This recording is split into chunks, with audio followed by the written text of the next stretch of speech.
कांदी कांदी दलरू इस्तीफा देले बीजेपी नेता दल छाड़िले जाजपुर पूर्वतन जिला युवा मोर्चा सभापति तथा बीजेपी नेता आलेक्जेंडर दास आलेक्जेंडर समेत शताधिक बीजेपी नेता और कर्मी दलरू इस्तीफा देइछन्ति। चलित निर्वाचन में कोरै विधानसभा आसन पाई बीजेपी टिकेट आशाई थिले आलेक्जेंडर तेबे टिकेट न मिलबारु एवं बीजेपी जिला सभापति गौतम राय एवं दलर वरिष्ठ नेतृत्व मनमुखी कार्य को विरोध करी दलरू इस्तीफा देइछन्ति। बीजेपी इस्तीफा घोषणा करबा परे कांदी कांदी गणमाध्यम सम्मुखरे प्रतिक्रिया रखिछन्ति आलेक्जेंडर।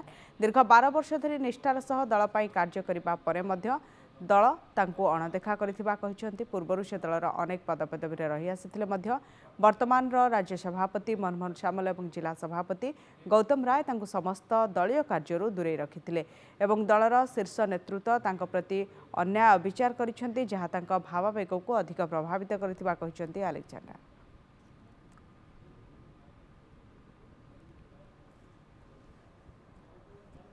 कोठी ना कोठी भारतीय जनता पार्टी ता विचार बहुत दूर रे जाइछि एवं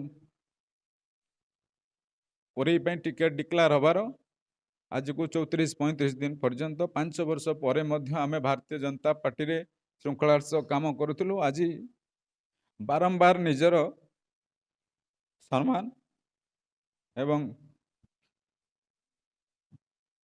आम जी कष्ट पाइलुनी तेणु निजर सम्मान को रखी आम दल प्राथमिक सदस्य आज इस्तीफा देचु एवं आगामी दिन में आम जो भी रहबू निष्ठार सह काम करूँ।